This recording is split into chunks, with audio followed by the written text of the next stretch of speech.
के विषय में जानेंगे। ठीक है, गति करने का मतलब क्या होता है इसको हम यहाँ पर एक मॉडल से देखते हैं। देखो हमने ये दो बॉल रखी थी, ठीक है, ये बॉल आगे बढ़ गई है ना, यानी इसके सापेक्ष और चीजों के सापेक्ष इसने अपना स्थान बदल दिया। ठीक है, तो इसका मतलब कह सकते हैं कि बॉल गति कर रही है। फिर हमने क्या किया, ऐसे रखा, हमने दोनों बॉल को आगे बढ़ा दिया।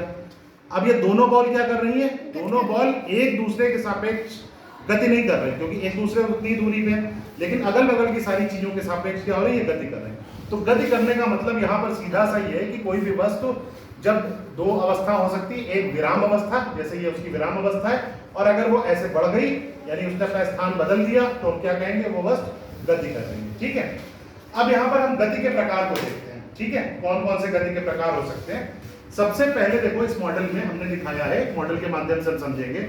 सरल रेखीय गति क्या होती है, जब कोई वस्तु सीधी रेखा में या सरल रेखा में चल रही होती है तो उसको हम क्या बोलते हैं, सरल रेखीय गति बोलते हैं। ठीक है, जैसे कि देखो यहाँ पे एक कार के माध्यम से हमने दिखाया है, ये कार अगर ऐसे सीधे चल रही है तो क्या है, कौन सी गति है, ये एक सरल रेखीय गति है। ऐसे ही जैसे सैनिक जो होते हैं जो मार्च पास करते हुए चलते हैं, वो क्या है, वो भी एक सरल रेखीय गति है। ठीक है, दूसरी गति हमने सरल रेखीय गति देख ली।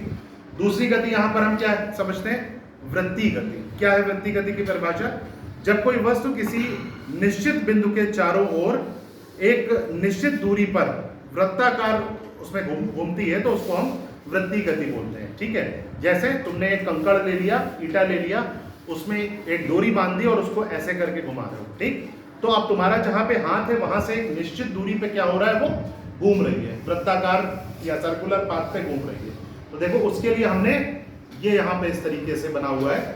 यहाँ पर ये देखें, जब घुमाएंगे तो एक निश्चित दूरी पे क्या हो रहा है, ये यहाँ पर सर्कुलर मोशन में वृत्ताकार उसमें घूम रही है। ठीक वैसे ही जैसे मैंने बताया कि आप कंकड़ बांधकर उसको घुमाते हैं। ठीक है, तीसरा उदाहरण जो है वो है हमारा घूर्णन गति का। ये क्या होता है, जैसे हम लट्टू घुमाते हैं तो लट्टू घुमाने में और वो जो हमने ईटा बांध के घुमाया था उसमें क्या अंतर है, लट्टू अपनी जगह पे घूमता है या नहीं, और वो जो ईटा है उसमें हाथ हमारा फिक्स है, ईटा उसके आसपास घूम रहा है। ठीक, लट्टू अपने स्थान पर घूमता है। ठीक है, जैसे कि हमने यहां पर दिखाया है तीसरी प्रकार की गति में, ये क्या है, कहलाती है घूर्णन गति। ठीक है, क्या होती है घूर्णन गति, घूर्णन गति इसकी परिभाषा से हम देख लेते हैं कि घूर्णन गति का मतलब यह है कि अपना निश्चित जो उसका एक अक्ष है, ठीक है, एक पॉइंट है, इसके इर्द गिर्द अगर कोई चीज घूम रही है एक निश्चित अक्ष पे के आसपास, तो उसको हम घूर्णन गति बोलेंगे। जैसे यहाँ पर हम इसको रोटेट करके ऐसे दिखा सकते हैं,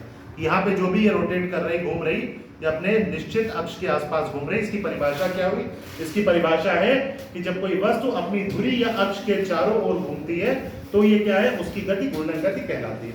तो ये हमारी तीसरी प्रकार की गति यहाँ पर हो गई।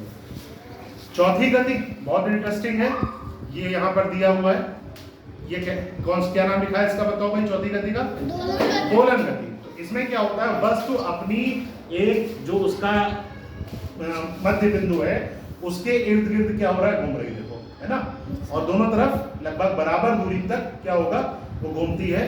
तो इसकी परिभाषा ये है कि दोलन गति जब कोई वस्तु अपने मध्य स्थिति के दोनों ओर सरल रेखा में गति करती है, यानी ये इसकी मध्य स्थिति थी, इसके दोनों तरफ क्या हो रहा है, सरल रेखा में जब ये गति कर रही, तो ऐसी गति को हम दोलन गति कहते हैं। कहाँ देखा है ये आपने पेंडुलम में देखा होगा, घड़ी का पेंडुलम ऐसे ऐसे करता है ना, टेक टेक टेक टेक घड़ी करती है और पेंडुलम घूमता रहता है। इसके अलावा एक गति और हो सकती है जो इस मॉडल में नहीं है, वो हमारी है आवर्ती गति, यानी बार बार जो रिपीट हो।